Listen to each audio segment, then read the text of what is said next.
We're live. What's up? Welcome to the Couple on Fire podcast. I wanted to see if I could beat you. You did. Good job. Welcome to the Couple on Fire podcast. On today's episode, we're going to talk all about the power of positive thinking, and that's coming up right now.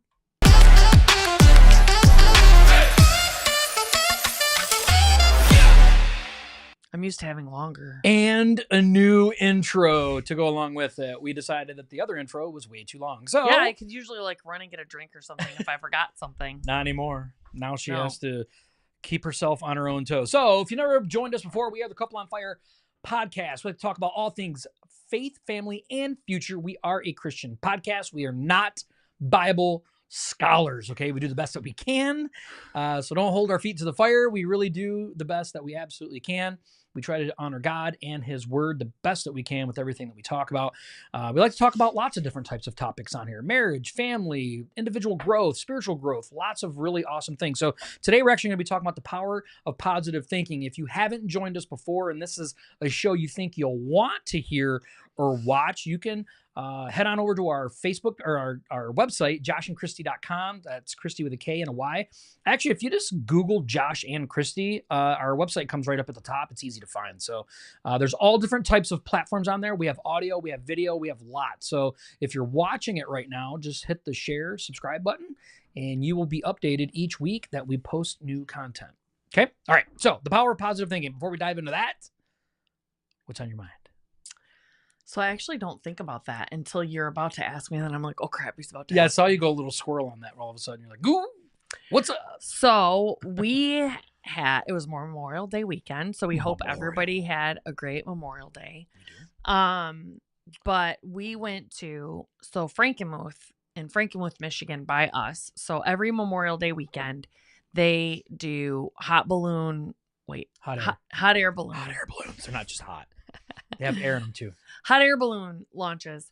And this is our 4th year that we've went. And every year before this year, we would go and they'd say it's too windy and it's 45 minutes from our house. And then they wouldn't launch. So then this year we tried again, and we didn't think they'd be able to. And not all of them were not on time, but a few went good enough. We get to see them blow up and take off and land, in another field and all this stuff. So that was a lot of fun. Yeah, if you're curious what that looks like, you can just go to our Facebook page because Christy posted like 600 videos and pictures of it. It's so pretty, and there's so many different ones. It is. We were able to take our dog as well. Stella, she gets to go and hang around everybody, and she loves it. The place is always so busy. It's so packed. It's dog bowl. Yeah, so we have to get there early, right? And then the hopes that it's going to launch. And the last 3 years, we spent a lot of time and energy there, but this year they did, and that was super awesome. So that was enjoyable. So with that being said, that was a win.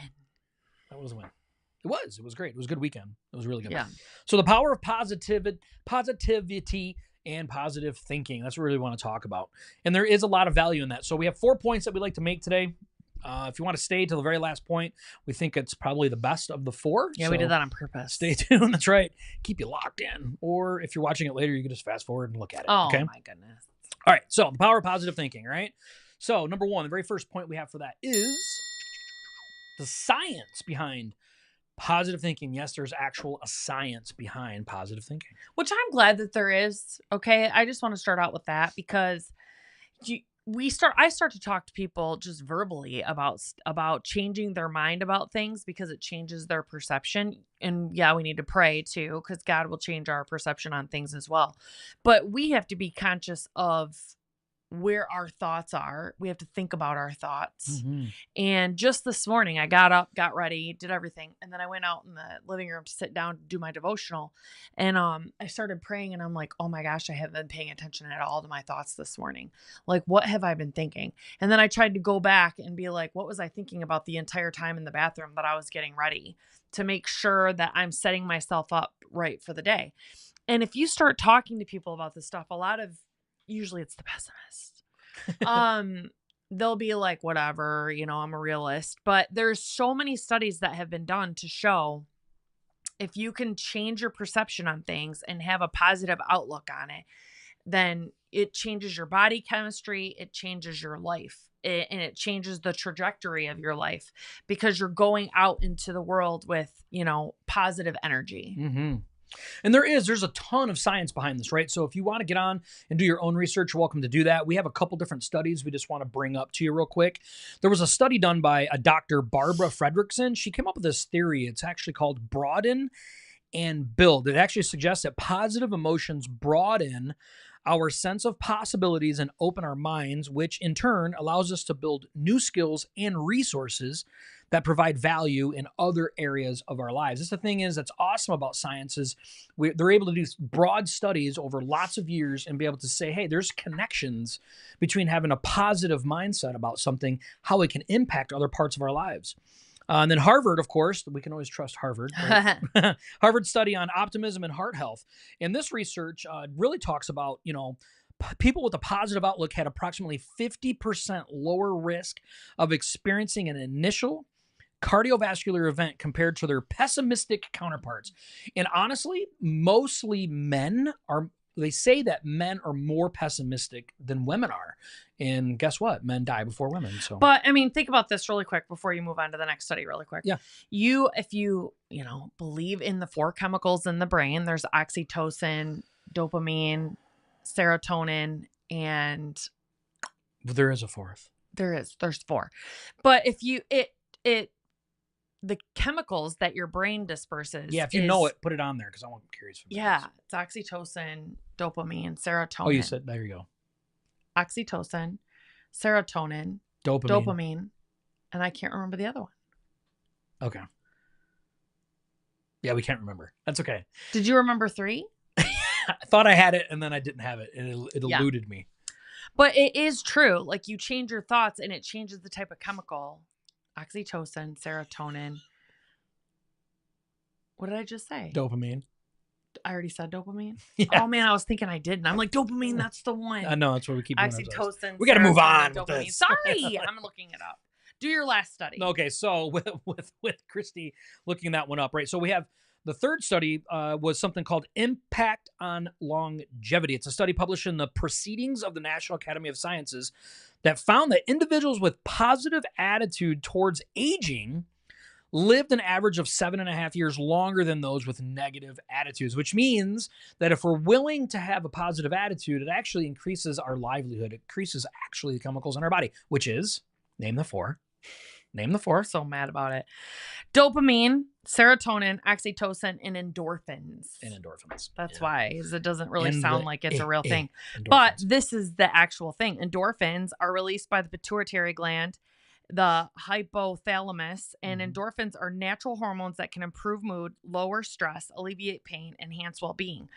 And so the body releases endorphins during pleasurable activities like exercise, eating, and interplay.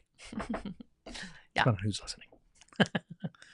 Yeah, there's a ton of data and research. So there's a lot of science that is behind the value of positive thinking, right? So I know Tony Robbins said something. If you don't know who Tony Robbins is, just Google his name. You'll know all about Tony Robbins. But Tony Robbins said something a long time ago that I thought was super powerful. He says that you can't just go out into your garden and just go, there's no weeds, there's no weeds, there's no weeds. No, there's much more to it than just saying, I'm going to look in the mirror and just have this great positive attitude and it's just going to fix things. That's not the concept or the science behind changing the way that we think and the way that our mind operates in having a positive attitude. We actually want to truly, develop a true mindset of positive thinking. And there's science of value that's behind that, which means we have to convince ourselves or educate ourselves on understanding the value of working on thinking positively. And I don't want to be a Debbie Downer here. Here we go. But it's good to have you need to change your perception so you're always looking at the silver lining or what you can learn or a positive outlook on it to change your perception so it helps you and your health. But there is such a thing called toxic positivity. And those are the types of people like, it's raining out right now. And instead of being like, it's okay that it's raining. Rain is good for, the earth. Rain is good for this. It's like wipe everything clean, like making a positive outlook about the reality of the situation. There's other people that's like, it's going to sun. it's going to become sunny. Don't even worry about it. It's going to be sunny. It's fine. It's fine. It's fine. It's fine. And that's toxic positivity. Yeah. That's like not That's actually pretending there's nothing negative. Yeah. That's pretending. Right. And there is like, you can't lie to yourself. Your body knows, your subconscious knows. We've talked about subconscious mind on the podcast before. It's changing your perception about the actual thing that's happening. That's what we're talking about. Yeah, which leads in perfectly to our second point about positive thinking, is you have to know that you can transform and you have to transform your negative thoughts, right? So we talk about self-talk, which is exactly what Christy's talking about. We can't sweep things under the rug, right? We can't just pretend things aren't there. We have to transform those negative thoughts into positive thoughts. And that's not lying to ourselves. Right. Right. That's being honest with ourselves. Yeah. And it's also like having negative self-talk is the biggest thing I think a lot of us struggle with. And it's making a plan. If something is wrong in your life, or let's say you're not satisfied with the way that you look physically, just beating yourself up every single day about it is not good. So what can help you change that? It's develop a plan so that you don't feel that way anymore, because it's not about actually the way that you look, believe it or not. It's about what you're doing about it that makes you feel better. Like if you're eating healthier and you're getting active and you're drinking a lot of water and you're getting enough sleep and you're doing these things to be clean and be healthier, you will feel better. And your self-talk will naturally change because of it too.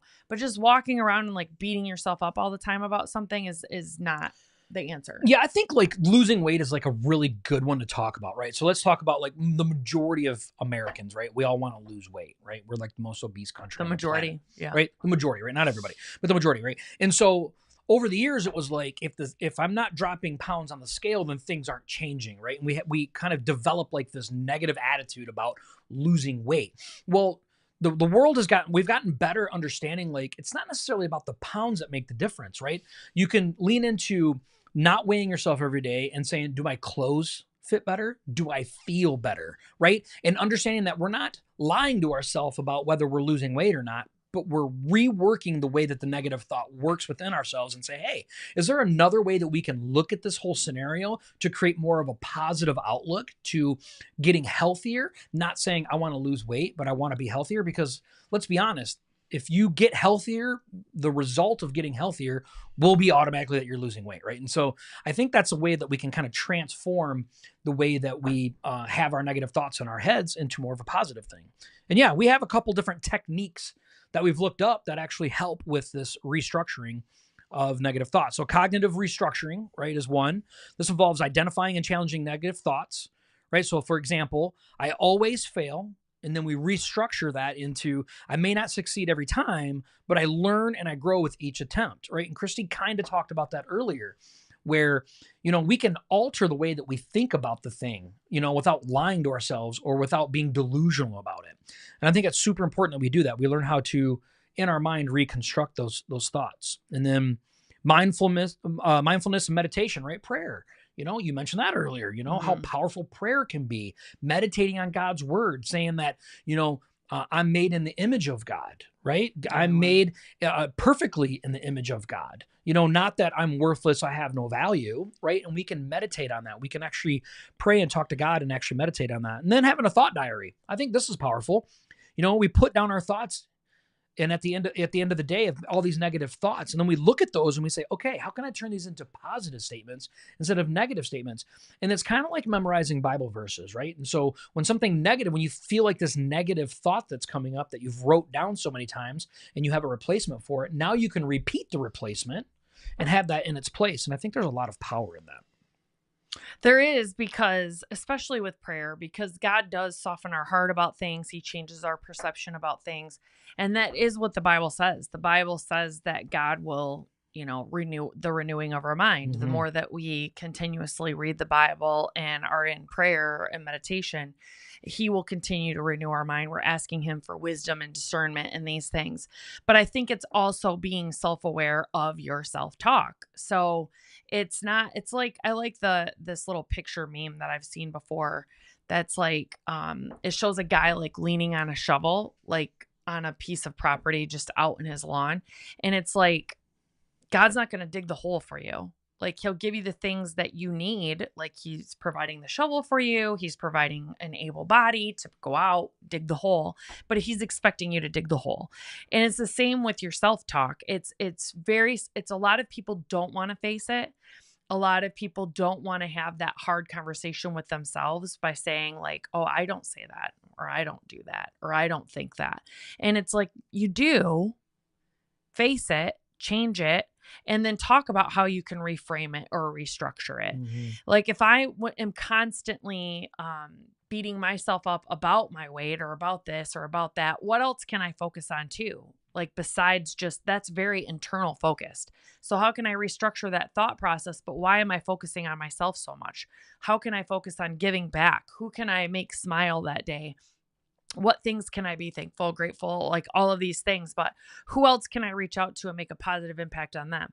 Because you've probably heard this before, but we would never say out loud or talk to somebody as vile as we would talk to ourselves. And we don't give ourselves enough grace and understanding for that. But a lot of people don't pay attention either. They don't pay attention to what they're actually thinking and making a conscious effort. And it's tiring because you never can get away from your mind ever.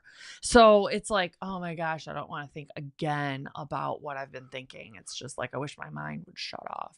But we've talked about this before. Our subconscious mind is so powerful. And your thoughts, while you're conscious, that are going through your mind, if you're just letting them run wild, your subconscious mind never sleeps.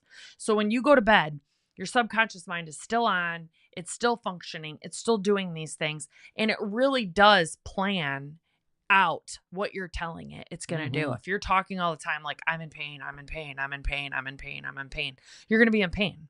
It's a scientific fact. So you have to, that's why being conscious of what you're actually thinking is so powerful, because your subconscious mind never shuts off. Ever. Yeah, you would always say, I need to capture my thoughts. I need to capture my thoughts. I need to capture my thoughts. You said that for a whole season of life. You were constantly saying like, I need to, because I've done a really good job now. You have done a very good job of it. Yeah. And it's made a huge difference in you. Huge. And I used to think of them as butterflies. So I know this is kind of weird. I don't think I've ever even told Josh this. You have not. But I used to think of all my thoughts as like, butterflies, like they're all over the place. They're like, and that's why people have to have these huge, gigantic nets to catch like this little bitty butterfly, because they're all over the place.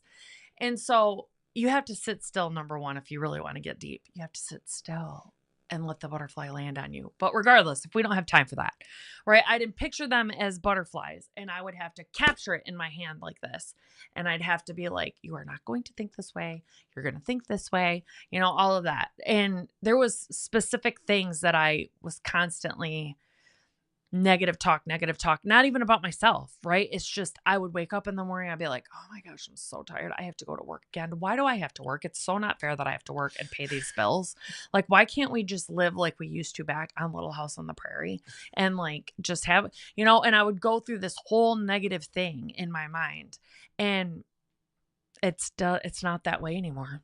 It just isn't. Like, I get up and I'm just like, I come home from work, and I used to be like, I get home from work at like 6:00 and I have to go to bed at 9. That gives me 3 hours a day with my family, and 3 hours Monday through Friday leaves me 15 hours a week. And I'm at work, blah, blah, blah. And I used to focus on that and be so angry about it.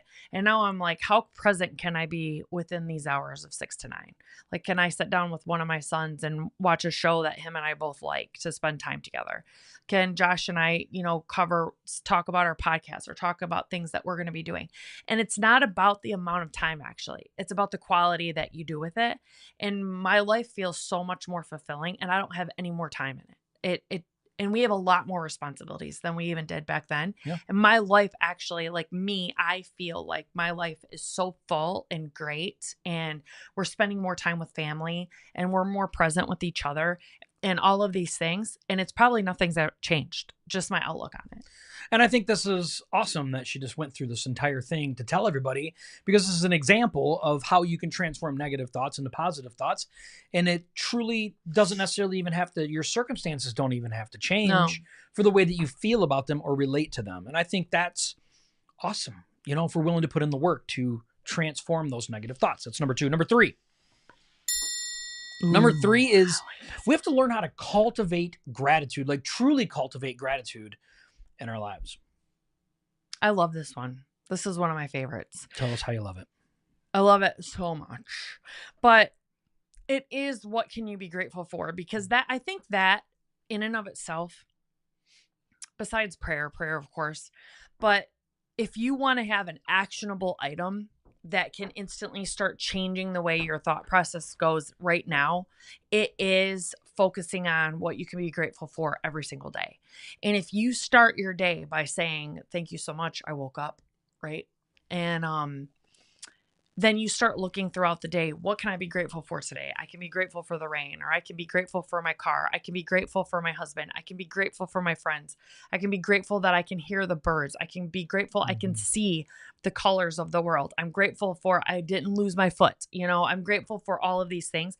That one thing can change start to change your whole perception and help change your thinking. It is true. And we have to understand, like, this is a way of thinking. Like, this is a line of thinking. It's really difficult because we get in ourselves in a way of being where lots of bad things happen, and we can get to where we're super pessimistic and I can't be grateful for it. There's nothing to be grateful for. And that is very untrue. Sometimes we have to come up with the smallest, craziest, minute, trite thing to start being grateful for, so we can get in the habit of seeing the things we can be grateful for. Excuse me. There's always ways to be grateful, always. And once we start seeing things in a grateful eye, it's easier to see more things in a grateful eye. And so cultivating that means, how are we going to prepare ourselves on a daily basis to start becoming more grateful in those ways? So here's a couple different studies that talks about gratefulness, gratitude, and well-being, right? A study conducted by Dr. Robert Emmons and Dr. Michael McCullough found that participants who kept weekly gratitude journals reported higher levels of optimism, fewer physical symptoms, which is amazing on its own, and feel better about their lives as a whole. Notice it doesn't say that their circumstances change, right? That's not what that study talks about. It talks about their perception of how they see things. And then the second study was on the effect on sleep. Right? This is kind of amazing. Research published in an Applied Psychology, Health and Well-Being showed that grateful people sleep better, right? With gratitude helping to reduce the time required to fall asleep and improving sleep quality. Okay, look, it takes me a while to fall asleep. And what I work hard on doing is, part of my prayer at night when I go to sleep is I begin with gratitude every single time in my prayer. The things that I am grateful for, deeply grateful for. And sometimes it's hard for me to find something, but I focus on that area before I move on to that area. And I've noticed over the years that my time to fall asleep has shrank. It's gotten much, much better. And so I know there's a lot of value and a lot of truth inside of that study. And some of the things that you need to be asking yourself too, mental health has a lot to do with positive thinking. And a lot of people, you'll start asking them, and it's so funny to me because it's the most simple things that people don't do. They take for granted and don't do it, or don't think it matters.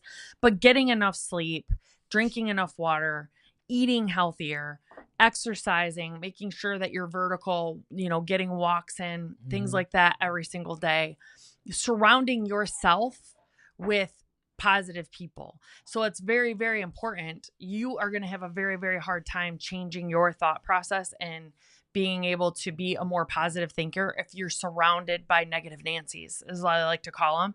And all they do is see the bad in everything. And they call themselves realists. Like, you really have to take a hard look as you start to change.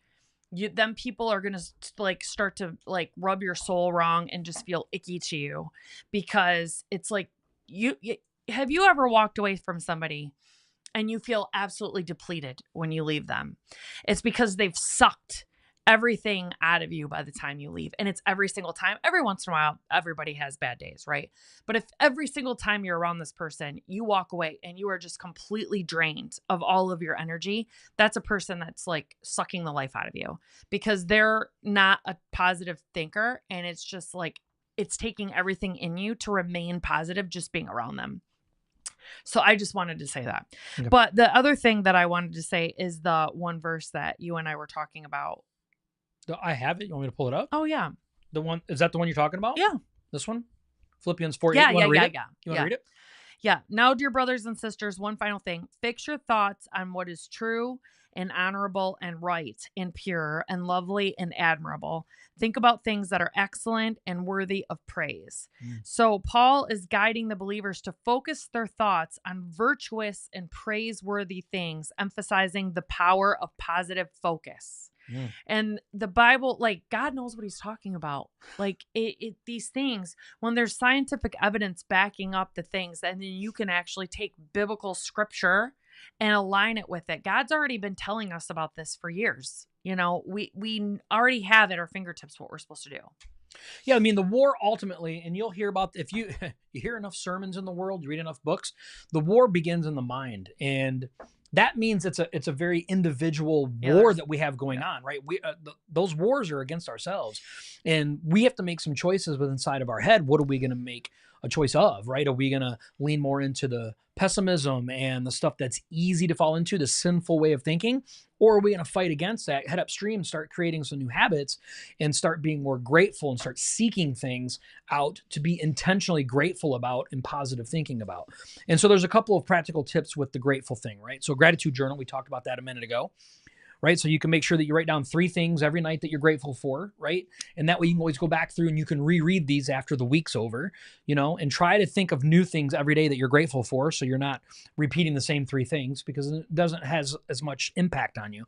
And then a gratitude letter, right? These are awesome. Send out some emails to people. I wouldn't say do a text message. Let's be a little more intentional. Maybe an email or even a physical letter is even greater, about sending it to somebody that you really care about. Put a stamp on it, send it to their mailbox, which is snail mail is weird anymore, but there's nothing like getting something physical. So we have a lady that goes to our church, and she sends out the most touching and caring cards. Like, she actually makes these cards herself and then writes the most incredibly positive, uplifting things in these letters. And it's like, wow, okay, Christy and I have like this thought on getting cards. Like, you're basically giving people garbage, right? And you can throw them away. But this lady's, it never feels that way. It's like you want to save them forever.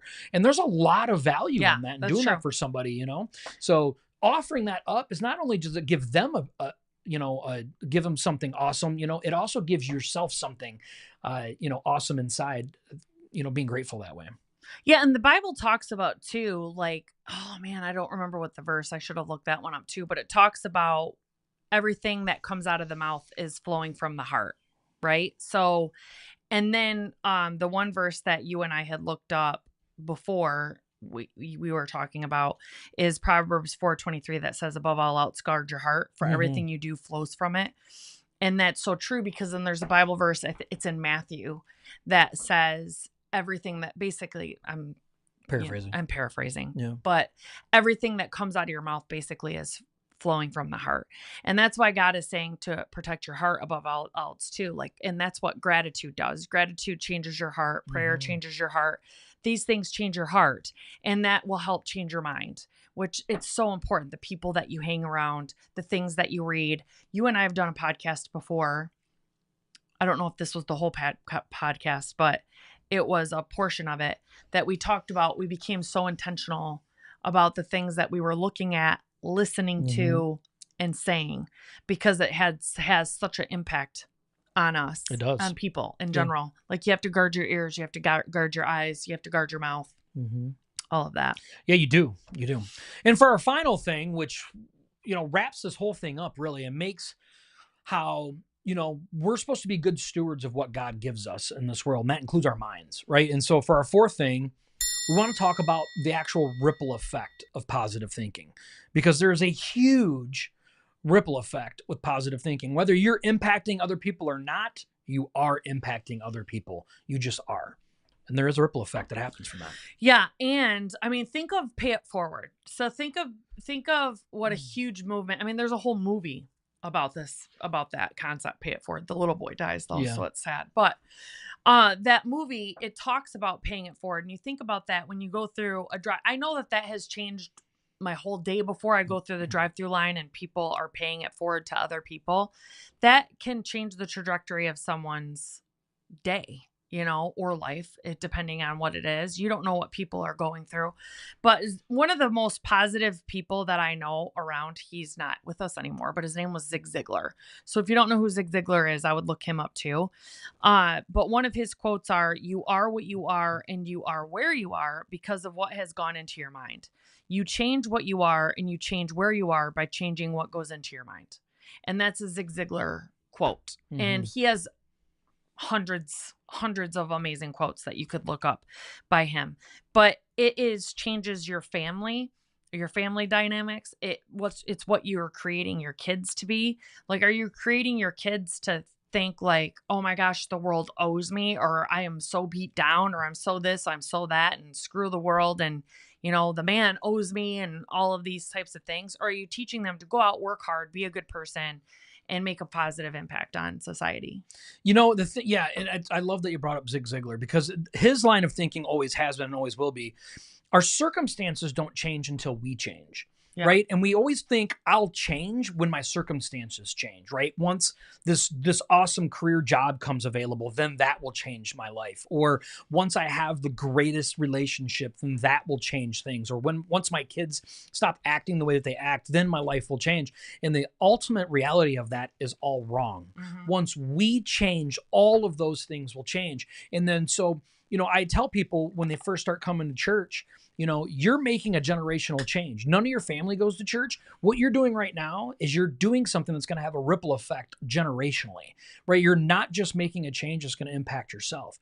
And it's the same thing. Once we become more positive thinkers and we're willing to pour into that bucket more, intentionally more into that, now we have the opportunity to impact those that are around us. And sometimes people around us don't want any part of it. And once we start to learn, like Christy said earlier, that actually ends up just like pricking us in such a way that we're like, I can't even be around that anymore. I have to take my positivity someplace else. Yeah. And that alone changes everything, because now not only have you changed, not only have you realized that you can't make an impact on your exterior in certain areas, you've learned, I'm just going to move around until I can make an impact. And that ripple effect is outstanding.